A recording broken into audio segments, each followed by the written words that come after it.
Now, for those who want to get in the know about H2O, there's the Nebraska Water Center.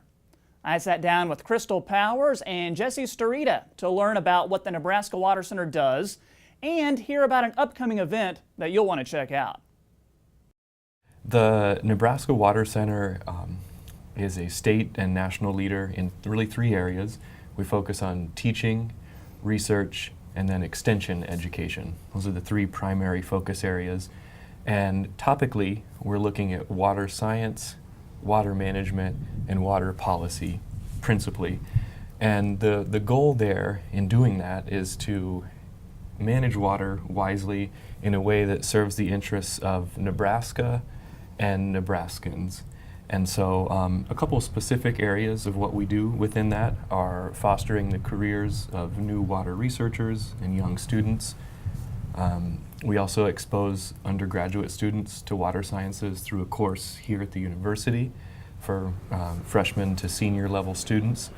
We do some great work, I think, with publications and an annual tour that actually gets out into the field, be it in Nebraska or other states, and kind of connects the research that the University of Nebraska is doing to the field.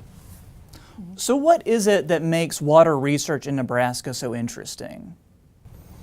I think the key part of that is because water impacts all of us. So whether you're the ag producer out in the field needing water for the cropping system, or you're a community, small community, big community, we've got people at all different levels that need water on a daily basis. And so what we try to do is increase the impact of our research and extension faculty here on campus. And so we do that, one of the key ways we do that is through fostering partnerships, whether that be across disciplines on campus, and we cover all the campuses of the University of Nebraska system, as well as some of our small state and local colleges. So we try to integrate faculty on research projects, as well as help connect them with partners throughout the state. So that could be farmers, or it could be small communities, natural resource districts, or even state agencies to increase the impact of the project when it gets finished. And Jesse, you may want to take this one. I know that this is kind of the baby that you're working on as far as the Water Symposium that's coming up later in October. What can you tell us about it? Yeah, well, we're excited for it, I think, for a number of reasons. Just really quickly about the high-level basics, October 24th through 26th at Nebraska Innovation Campus in the Conference Center. The goal, Troy, for this symposium is to take a look at water in the Missouri and Arkansas River basins from more of a regional and basin scale. Typically, our Nebraska Water Center symposiums have focused primarily on water in Nebraska, but as we know, water is interconnected, and of course rivers transcend state boundaries and political boundaries of all kinds.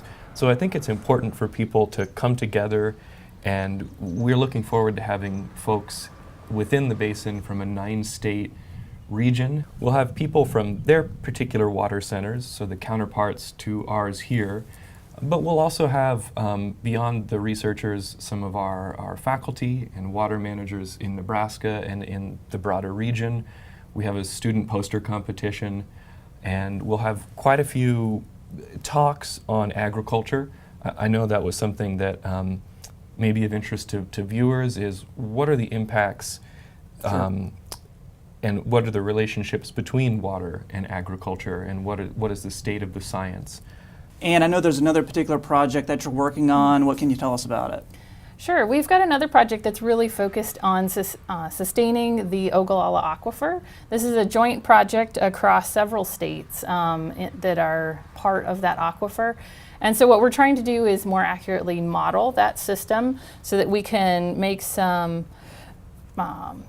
research guesses at how different management strategies can affect how that water supply will carry us on into the future. And that, since most of our irrigated agriculture is based on that aquifer, we view that as one of our really important research projects as we move ahead. Troy, I'd like to just add one more really quick point, Sure, if I please may. The context for the Nebraska Water Center. So the Nebraska Water Center, it's a part of the Water for Food Global Institute. Yes. And that's an important point to raise, just because, as Crystal was describing this Ogallala Water Project, quite a few of the researchers and the leaders who are participating in this project are in some way, shape, or form involved in the Water for Food Institute. So the center is part of, I guess, this broader shift at the University of Nebraska in emphasis on these large global challenges in producing enough food supply without, jeopardizing our water resources. Gotcha.